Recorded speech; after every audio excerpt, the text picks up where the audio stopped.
మనల్ని పెంచి పోషించిన వాళ్ళు కేవలం తల్లిదండ్రులే కాదు, తల్లో తండ్రో ఒకరే ఉంటే పినతండ్రో మేనమామో ఎవరో చేరదీస్తారు, బంధువులు చేరదీస్తారు. ఒక్కోసారి తల్లిదండ్రులు పట్టించుకున్న వాళ్ళని వాళ్ళ బంధువులు మిత్రులు పట్టించుకుంటారు.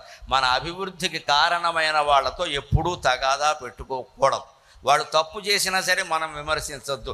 ఏమయ్యా మీ బంధువుట మీ బాబాయిట ఈ తప్పు చేసేట అంటే, నాకు తెలియదు సార్, మా బాబాయ్ నాకు అన్నం పెట్టాడు, నాకు ఉద్యోగం ఇప్పించాడు, ఏమైనా ఉంటే మీరు ఆయన మాట్లాడుకోండి అని చెప్పాలి. కానీ మనకు అన్నం పెట్టి ఉద్యోగం ఇప్పించిన పినతండ్రి మీద మనం దుష్ప్రచారం ఎలా చేస్తామండి? ఆయన చెడ్డవాడు అయినా సరే చేయొద్దు. ఆయన అయితే ఆయన కర్మ ఆయన అనుభవిస్తాడు. మనం చేయాల్సిన పని, మనకు ఆయన ఉపకారం చేశాడు కదా.